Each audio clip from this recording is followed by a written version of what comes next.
Good afternoon, everybody. I've suddenly got a flurry of people appear on my screen. Hi, how you all doing? Just wait for everybody to come on in. We do like if you can put your cameras on for these events, please. Good to see you. All right. Okay. Fantastic. Okay, well, you're very welcome to join us for our resolution roundtable. I'm Dr. Mike Talbot. I know quite a few of you.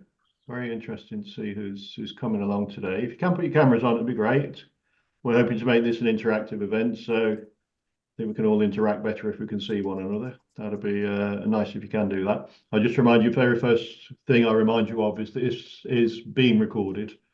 And assuming we get a good recording, we'll put it on our archive so you can share with colleagues afterwards. So you are being recorded. So in case you prefer not to be, now's the time to leave. But otherwise, if you're okay with that, you'll be part of the recording that goes on the archive. Okay. Right, I'll jump straight in. So this is our resolution roundtable, and the intention is for it to be an interactive forum to have a chat with me, Dr. Mike Talbot. I'm founder of UK Mediation, and we're doing some different events this year, it being our 25th anniversary. So we got started in May 1999. My goodness, I got the grey hairs to prove it. Where we began as sort of a do neighbourhood, community, workplace mediation, and now we do all things interpersonal mediation, proper mediation, resolving disputes between people.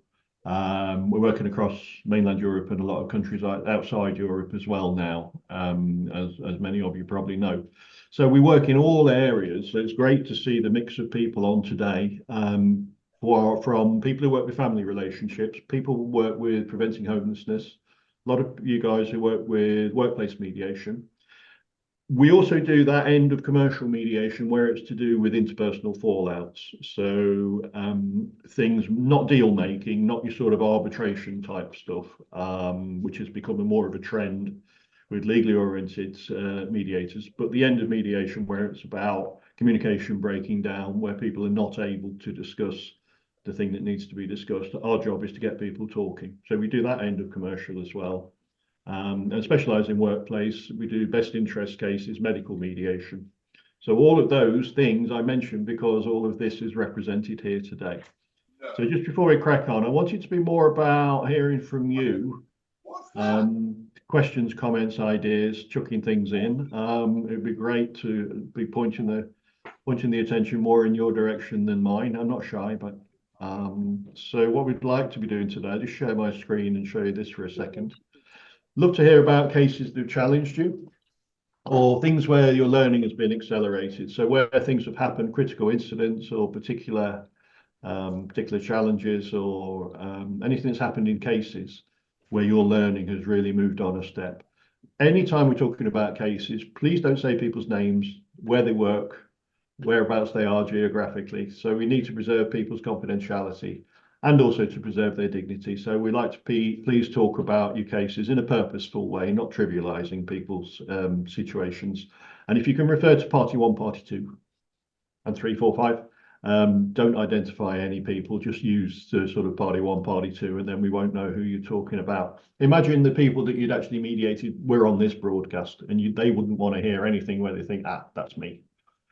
Second thing is skills that you found particularly helpful in your work. So as a mediator, some of you are recently trained mediators, some of you are rather more experienced, but equally valid skills that you've used or that you found particularly helpful in your work, things that have really helped you be successful as a mediator. And then the third thing really is about any curveballs, slips and trips, anecdotes, surprising outcomes, things that have maybe taken you by surprise and taking your participants by surprise. We'd love to hear about that as well. So it's about hearing from you about cases, any questions for me, and we can discuss between us all aspects of best practice and aspects of what it's all about being a mediator. Okay, so I'll stop that share. What I would ask you to do, please, is put your hand up if you've got something to say. So Scott is on as well. Scott's looking out for hands going up. For you to chuck anything in here, to ask a question or make a comment. So I'll throw it wide open and say, who's turned up today with a case in mind, with a particular mediation case that you're working on or have worked on or about to work on, and you'd like to share with the rest of us something in terms of those things I've mentioned, your learning, your skills, an anecdote about a case, a question about a case, something you're stuck on. So if you can pop your hand up, and I'll come to the first one. And I've got a scan all over this very busy screen looking for people's hands now. So let's hear. It doesn't have to be groundbreaking or earth-shattering, anything at all you'd like to throw in there, any questions, comments, ideas, challenges about cases that you're working on. Okay, Denise, let's hear from you, please. Denise Langley up the top there. Hi. Hello, can you hear me all right? I can hear you very well, Denise. Yeah, lovely. Just a quick question. I'm actually signed up to do a refresher course in mediation in a couple of months' time. That's how I think I'm on your mailing list. So I'm a little bit rusty around it. And when I trained, it was all in person. And one of the things I'm really interested in, and I don't know if there's people on the call who've got experience, or obviously yourselves, is now in this world of Zoom, how people are getting on with doing some of that mediation virtually, and how whether that's working well or whether that's a bit of a challenge, or all of that. I'd be really interested in hearing a bit more about that. Brilliant. Please. Brilliant, Denise. Thank you very much for that, because it's a massive topic, of course, and a lot of us did our training face to face in person. So I can tell you from our experience. So in that year, the March, when we started the lockdown, we had to sort of take a look at ourselves and say, well, what can we do? How far can we go with doing online mediation? And we did a little bit of preparatory work, a bit of marketing around online. We had an uptick in the number of cases. The reason being that a lot of people found more attractive the prospect of having an online mediation than doing a face-to-face. And that was particularly true in the higher temperature conflicts, more personal conflicts, and quite a lot of conflicts to do with family relationships as well. So we started to do a lot of international cases where with estranged families, or one was like a family business type arrangement. So it threw open the opportunity for mediation to a lot more people who wouldn't probably have done mediation had the only option being to do face to face. So I would say let's embrace it. There's a real good possibility there. Where it's very dry and it's around the problem solving, the need is to solve a problem. It's obviously easier to do that online. Where it's more personal, where it's around a personality clash, a real communication breakdown, whether it's family, neighbours within a business, whether it's a workplace dispute, where it's more personal, it's clearly a bit more challenging. And the most challenging one is where it's teams and groups. And we're not actually doing teams and groups as online. When you get any more than two people, three at a push in a dispute, trying to manage that online is very, very difficult. From the psychological standpoint, which is where we come from, I think people say, oh, you're missing the body language and stuff like that. I think there's more to it than that. When we interact in groups, it's not just about, because somebody's off mute. Can we get the microphone muted? I can see Rosemary D and Sarah K. You're both currently not muted. If you could mute your mics for us. Thank you very much. It gets very difficult because it's not just the interaction between A and B, it's how C reacts to the interaction between A and B. It's the little subvocal contributions that people make, the grunts, the moans, the sighs that people make. It's where you're looking is a significant part of our interaction. And you can't tell that on a webcam because we're all just looking in the same direction. Sometimes it's hard to know who you're talking to if you get into it when there's larger numbers of people. Is A talking to D or to C or to E? And how are other people reacting as they speak? So there are challenges when you get more than two people. But as far as two people go, Denise, it works, it's functional, it's fine. I much prefer, and I think most mediators would much prefer, where it's an interpersonal issue, get them together in the same room. But it is doable as online, and that everything that we say and everything that we do does translate. In terms of practicalities, from my point of view, but it'd be good to hear from others if anybody else wants to pop their hand up and talk about their experiences of online. In terms of practicalities, the confidentiality is a little bit tricky. You don't know if there's anybody else in the room. You don't know if they're recording. Any of us right now could have our phones on record and be recording proceedings. We could have our cameras on our phones as well and be recording the whole thing. So confidentiality can be a bit challenging. And I can give you a little example. We're both spectacle wearers, Denise. And I was doing a mediation, and somebody who was wearing glasses, and I could see a reflection in their glasses of somebody moving around over here. And it wasn't like the setup, the office setup like you've got there, Denise. It was somebody in a room. It was like a box room in somebody's house they were using as an office. And then I saw the reflection of messages written on a pad. And somebody was prompting this individual with a felt pen and holding it up to them. And I could see mirror image of and I had to stop. I said, nah. Now I've seen that, I can't unsee it. You quite clearly agreed to the confidentiality and then blatantly breaching it. So we had to address that as well. So do you have any particular sort of concerns, Denise, about going online, as it were?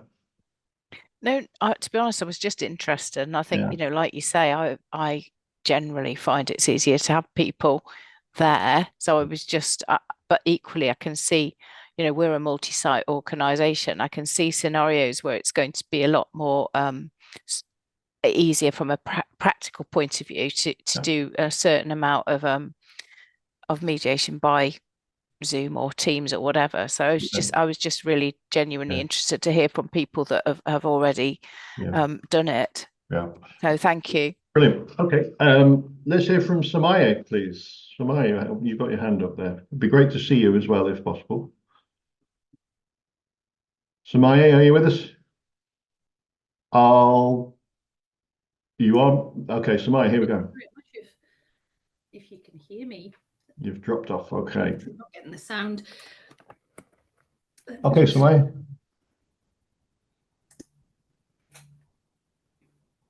No. Okay. Sorry. Yes, I can hear you now. Apologies. All right. Okay, Samaya, let's hear from you, please. We were talking about online mediation.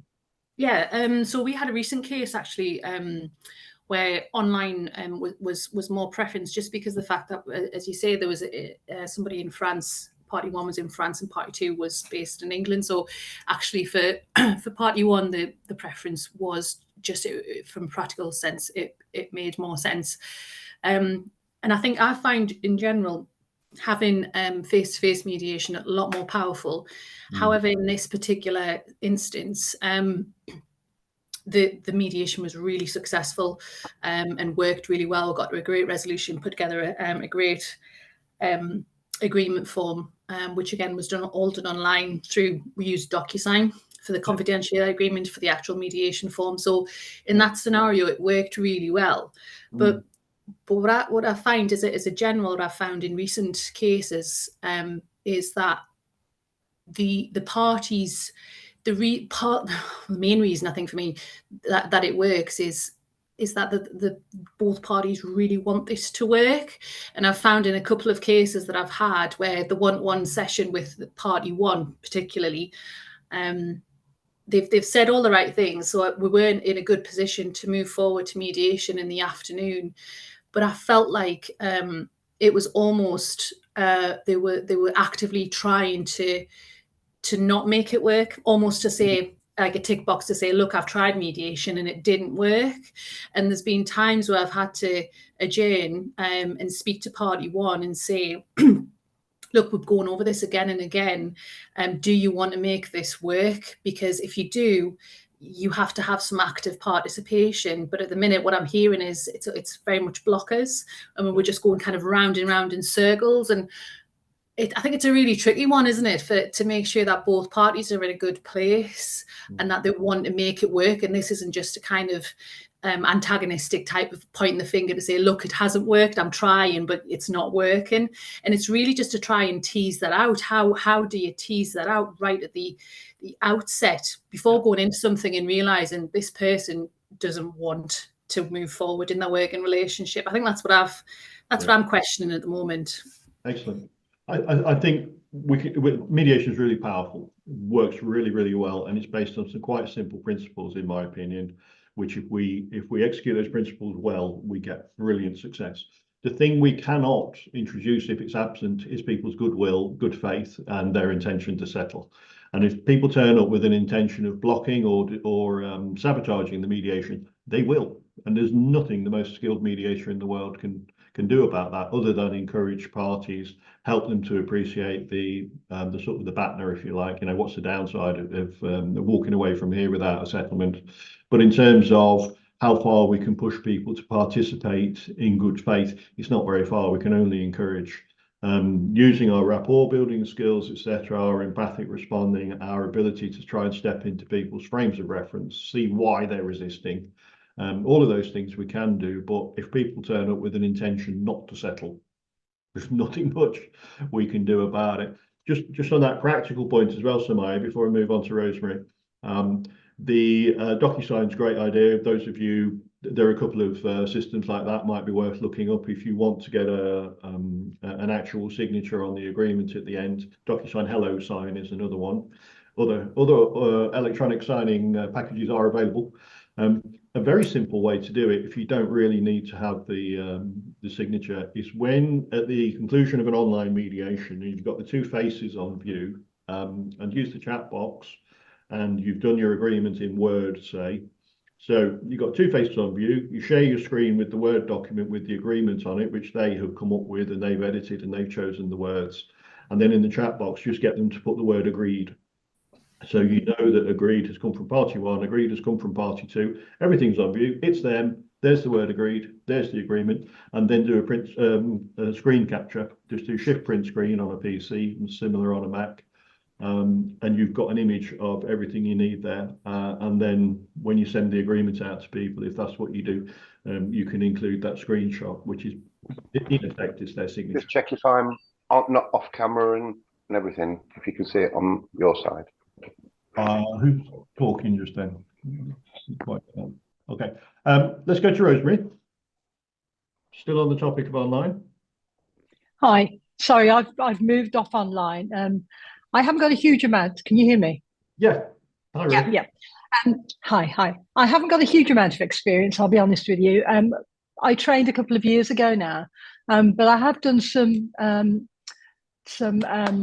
joint mediation with somebody else that was far more experienced than myself.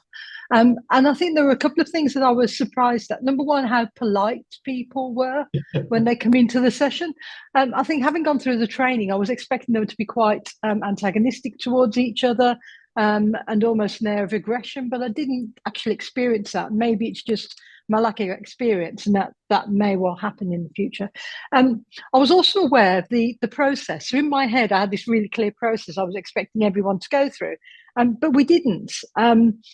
And it was on reflection afterwards, I really had to tease out how the lead mediator went through the process. But I was also, and I realised as well that on occasion there was some advice being offered, which I didn't think we did. But I also felt myself almost wanting to side with one party. And it really made me stop and think. And I thought, gosh, some supervision here would be really useful. To have somebody challenge me as to what it was that brought out my need to feel almost like a protective element towards one party. So I guess that's all I wanted to say, that I do want to get more experience. I've applied to see if I can do some voluntary experience, but not had anything come back. So yes, that was my experience really. Brilliant. No, really valuable, Rosemary. Thank you, because I think that transition from the training room into actually doing mediation practically, it's a big leap. It's a big leap. And everything you say really resonates with what I hear from supervisees, and as far as I can remember from my own experience when I started about 30 years ago. The model doesn't work quite that neatly. And sometimes we do the individual meetings with people, which in training we say they're going to take around 3/4 of an hour, 50 minutes, hour max. Sometimes people come in 5 or 6 minutes, they lay out their stall and they say, well, that's it. When do we get to meet? And they've nothing to say. Fine. You know, if they're ready in that place and you've deduced their interest, you've got their commitment to come forward, take it forwards into a joint session, there's no safety issues, nothing to do with capacity, then we're fine. Let's go into the joint meeting. And I will always, and our mediators always offer that flexibility, that if we go quick, slow through the model, that's fine. If it is only 10 or 12 minutes in the individual meetings and we've satisfied what we need to satisfy in the individual meetings, fine. And then we know later on, you know, your sort of stage 5 merges into your stage 6. While we're negotiating, we actually start to jot down some points of agreement. And that's fine. And we might need to go back a little bit as well. We might need to pause and go back. We might need to have a side meeting or not. So I think in the training, it looks quite formulaic. It goes like this and it takes this long. In practice, it doesn't quite work out that way. No, My biggest smile when you were talking was hearing that people are polite when they turn up. And I think it's great. It's quite heartwarming, really, to see, just because they've been thinking about this for days and weeks. It's surprising. There is a phenomenon when mediation is offered and when parties have agreed to participate in it. Quite often they patch things up. And when they know that the other side is committed to try and resolve the dispute between them, they'll say, really? So they've agreed to take part in mediation? Oh, well, well, I'll text them in that case, or I'll have a word, or I'll pop round and or drop an email or something. And actually they patch it up without the need for mediation. So just that commitment sometimes is enough. In terms of advice giving, I've noted that as well. Well, we don't give advice. No. And like I was saying, the sort of the more quasi-legal discipline that's come in since the noughties, lawyer-led, more sort of soft arbitration, but in the language of mediation, there is sort of whispered legal opinion and whispered legal advice done in that area, but it's not what we do as capital M mediators. And the last point to pick up before I go to Jag, who's had his hand up, he's waiting very, very patiently, is the need for supervision. We absolutely recommend supervision. Whether you can get that locally, low-cost peer supervision just with other mediators. Are you attached to a neighbourhood service, Rosemary? No. I'm working, and my intention was to go to our HR department and offer my services to say I'd really like some experience, but no. A good way just to, it's usually voluntary, but a good way just to practice your skills, embed your skills, and get some supervision is to try and volunteer for a local community mediation service. Okay. Unfortunately, there's not all that many around now because they used to be lottery funded and a lot of that funding has run out. But if you can, it's neighbourhood disputes. It may not be what you want to do as a career mediator. But it's a really, really good way, A, to get cases, B, to observe other mediators, and C, to get some free supervision as well. Yeah, and that's exactly what I want. Yeah. Thank you. Absolutely recommend supervision. Yeah, for sure. Jag, let's hear. Thanks, Rosemary. Hi there. My one's also not specifically about online or in person. That's fine. We're moving into other topics. That's great. That's what I wanted. It was just a mediation that I have done that there was a curveball, and I guess I'm unpacking and reflecting about what could be done differently, I suppose. So this was where party A and party B are mediating and I'm the mediator for them. Yeah. I was unaware that party B had also had a mediation with party C, and C is A's line manager. So that's kind of the dynamics that I wasn't aware of before. Yeah. And what then transpired in the actual mediation conversation was there was a lot of references to C who wasn't part of the mediation. And of course, that proved quite challenging in terms of resolution. It was difficult to get a resolution when party C was still sort of on the peripheral. Yeah, sure. That's tricky. How did you manage it, Jag? What did you do? Well, the previous mediation had already concluded, so that wasn't my remit to go in and kind of visit that. It wasn't mediable.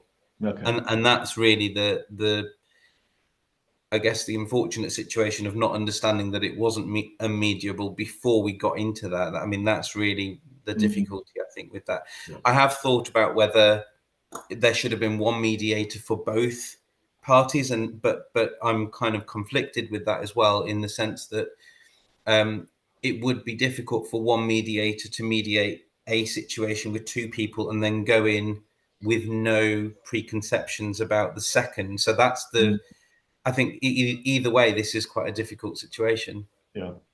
How feasible might it have been to have got all three of them together?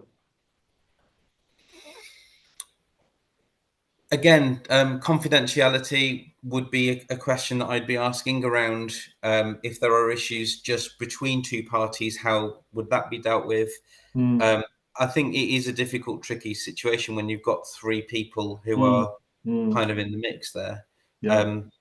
I certainly wouldn't be comfortable mediating with the three people with one person as the center in relation to the two others. It doesn't, to me, it doesn't really work, but I don't know, it's a difficult one. Yeah, it's a great question. We get it all the time, and our case managers have to be quite assertive with referrers and say, well, actually, what you've got here isn't a three-party dispute. It's a dispute between A and this one and A and that one. So we treat it as two separate one-to-one mediations, and we've just had one through the doors in recent days like that. So it's looking at context, and I think the general point, actually throwing it out a little bit, is disputes don't happen in a vacuum. There's a context, and the context here is that the relationship of your A party is, with their manager is significant in terms of the relationship between the A and B that you got to see for the second, for the second joint meeting. So the whole context needs to be taken into account. If possible, what we like to do is to get people together in a group where they need to be responsible for their own disclosures, managing their own disclosures, and if there are things that are not to be discussed in front of the other party, then fine.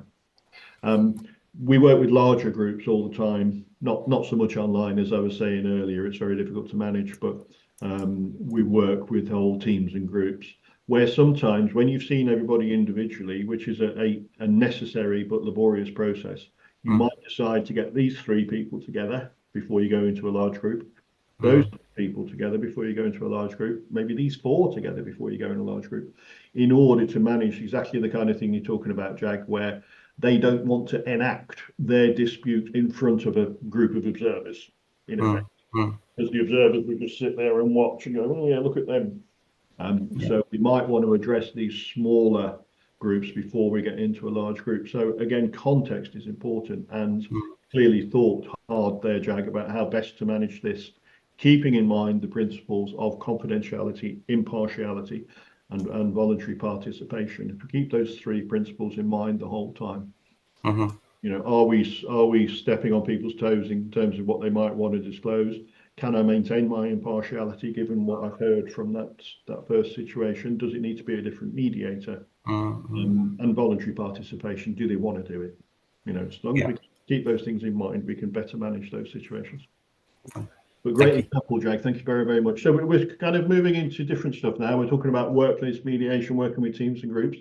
Let's go over to, I can't see your first name there, but do beg your pardon. I know, I'm so sorry. It should say Fiona. Fiona. Hi, Fiona. I've just got very formal there. So a little bit like Rosemary Gardner, because we know each other well and we trained at the same time in Manchester. One of the things was about getting a breadth of mediation experience. And again, really need to get back into the swing of things. But we were very lucky to be able to sit in and co-mediate and observe family mediation. But then one of the things that I think I certainly learned a lot from was peer mediation in schools.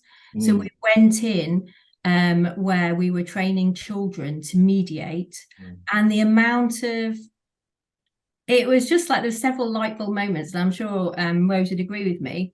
And they are such good mediators, and they cut through some of the nonsense and they really got it. And I really thought, oh gosh, we really underestimate young people and this role and that building in resilience, especially around the time of, that's what I'm interested in this time of post-COVID and anxieties and resilience.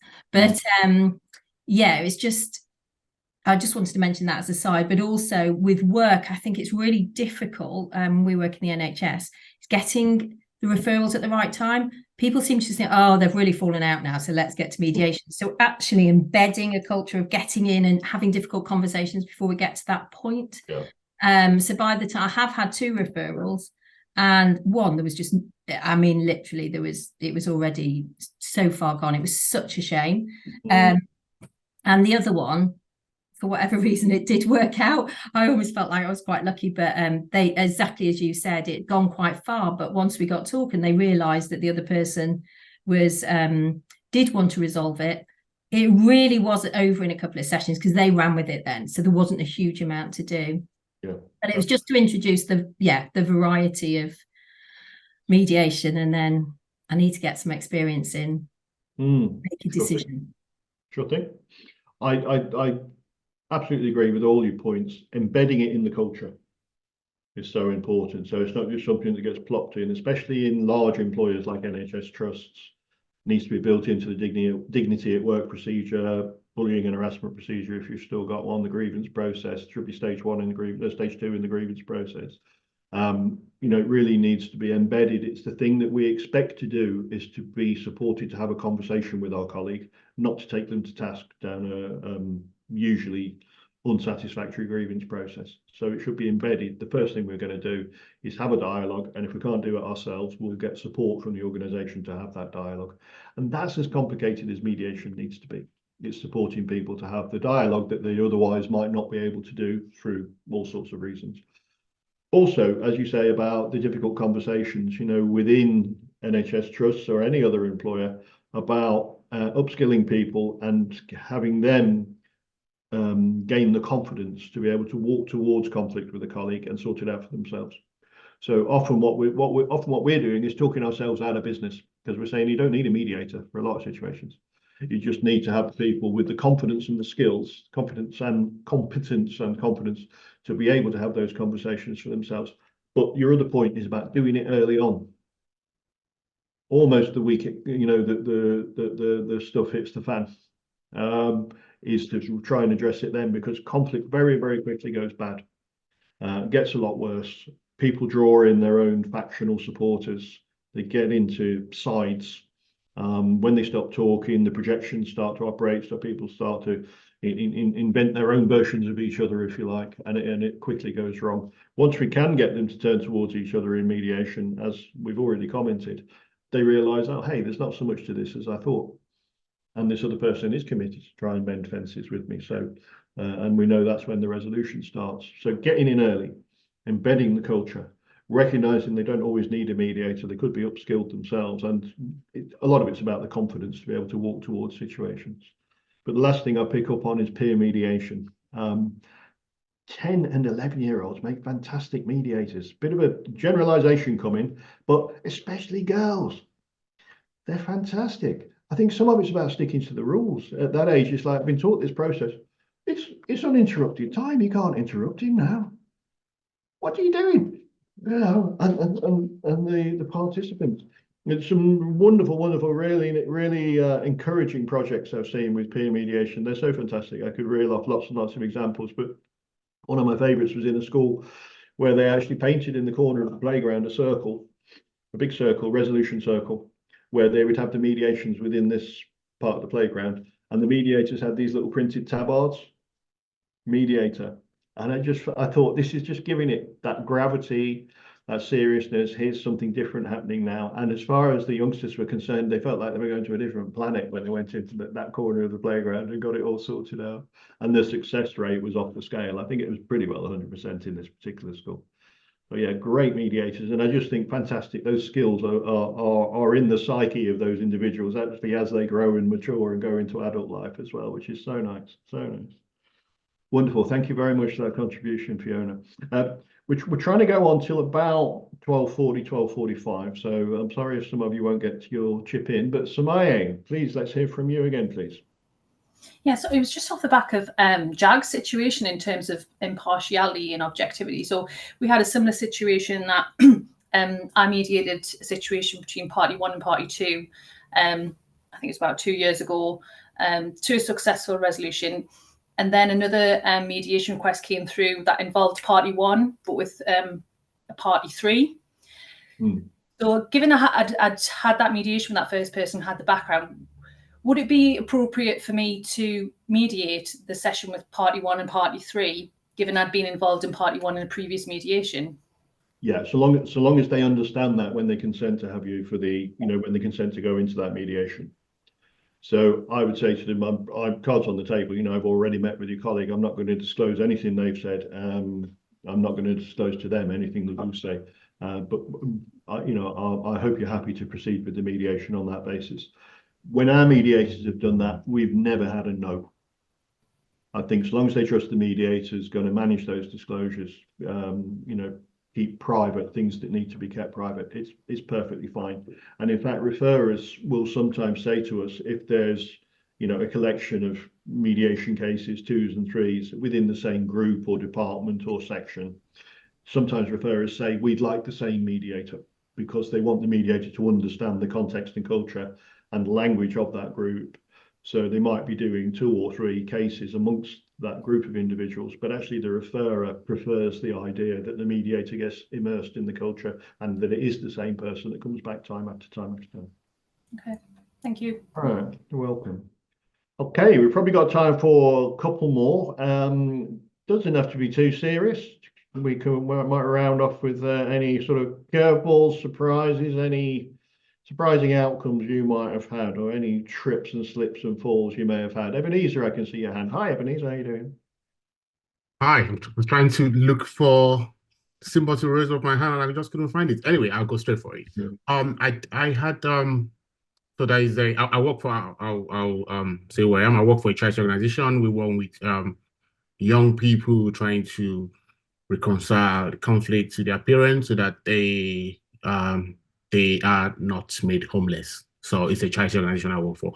So there was a family I've been working with. It's a bit complicated. There's so many issues at stake. We've had mediation 1. We've reviewed it. It now has had another mediation. At a point in time, the extended family now said they would like to have like a group meeting. So this is like historical mediation sessions going on. And I thought to myself, is this still family mediation? Is this now family group conference? Yeah. My manager said, if you think you can handle it, just go for it. So we now had a young person, the mom, the young person's sister, the grandma, and the mom's sister, including myself, 6 of us. Yeah. So stage 1 and 2, I just assume this is historic. I've done this several times with them. I've spoken to them one-to-ones.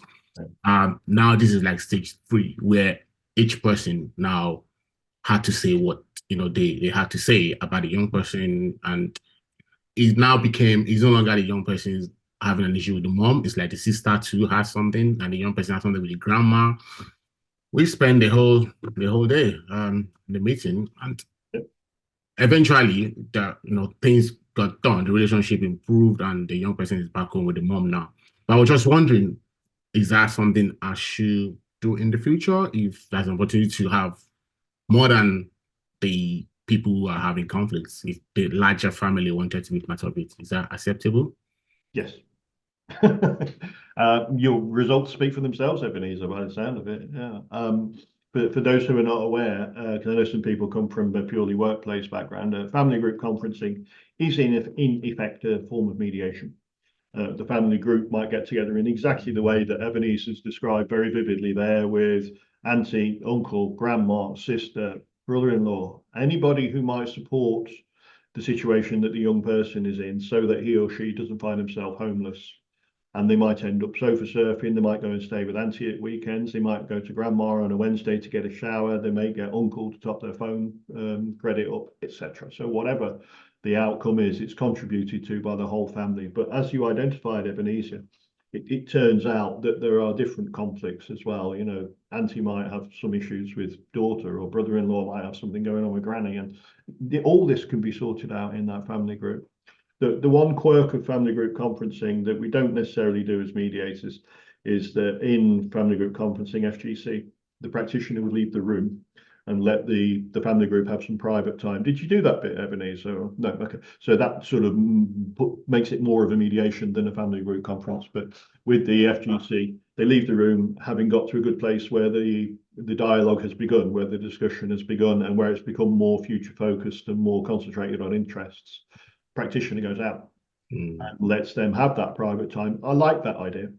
And it helps them to feel they have the ownership of the family agreement that will result at the end. You don't have to do it, but Yeah, I stayed in throughout the whole session. yes, it depends. And sometimes you wouldn't dare leave the room for what might happen. But yeah, it's mediation. You manage disclosures. You didn't leak things from private meetings one to the other. You maintained your impartiality. And they were participating voluntarily. So, we've got those three things in place: future focus, all to do with interest. So tick, tick, tick, tick, it's a mediation. And the short answer was yes, I would do it again. Let's base our decisions on results. And that sounds like a great piece of work. I hope you won't mind me saying Ebenezer's working with us to do the further qualification at the moment, which is to do with writing up mediation cases and doing some critical evaluation of his cases with us, with a further level qualification, a level 5 qualification. You can find the details on the website, but that would be a really good one to write up. Yes, it's coming in. The reason I'm saying that, I'm getting around to saying, write that one up. Thank you. Yeah, that'd be brilliant. Okay. Right. Well, it's 12:41. So I think I'll just ask for one more hand up if anybody else has got one thing they've come along wanting to say today or come along to ask. Okay, let's hear from you, Gerard. Hi guys, sorry Mike, I can't get my virtual hand up. So on a lighter note to finish, what's your view, what's our view on the effectiveness of sweets, cookies, muffins in mediations, whether you've made them yourself? Do they actually serve any purpose? Do they alter the outcome in any way?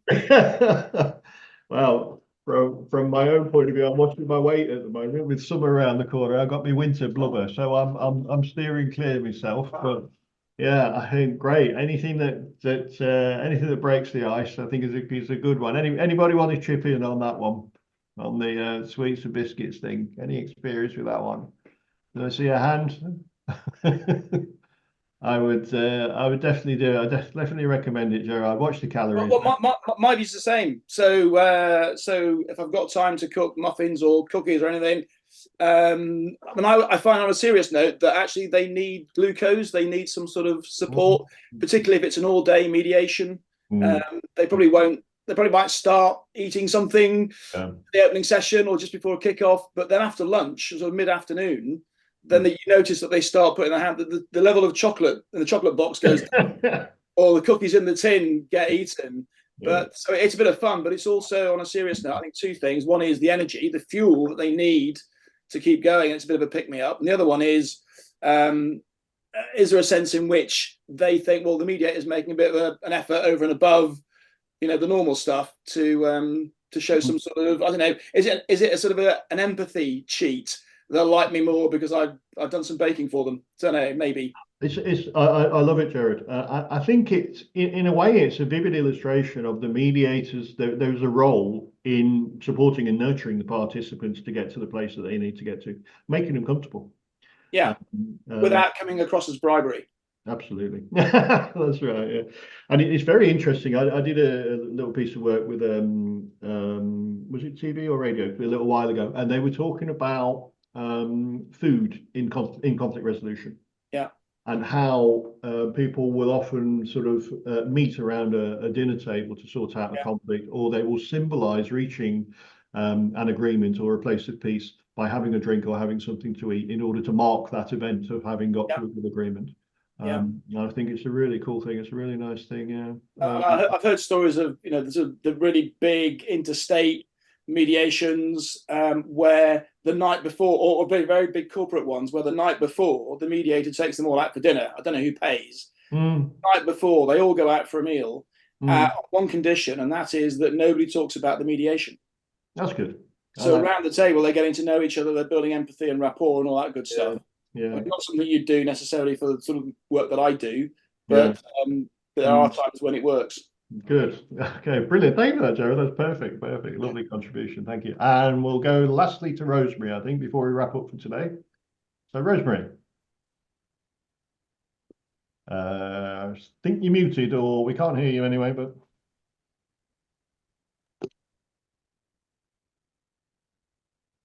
Still can't hear you, Rosemary. Let's have a look, Rosemary Gardner. Let me see if I can unmute you. No, but you are definitely muted, Rosemary. Yeah, I can see you've got a line through your microphone.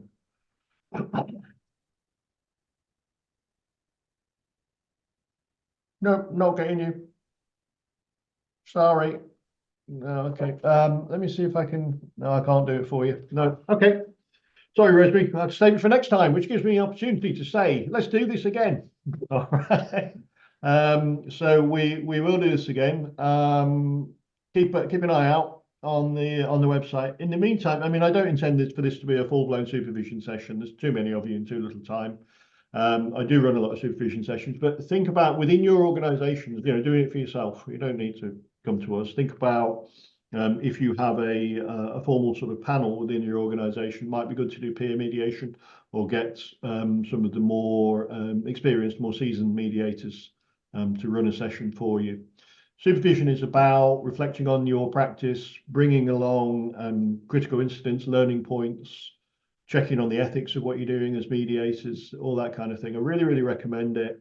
If you want to know how supervision works a bit more, there's a few bits on our website. There's in some of the webinars I talk about supervision as well. You don't need to come to us, you don't need to pay for it.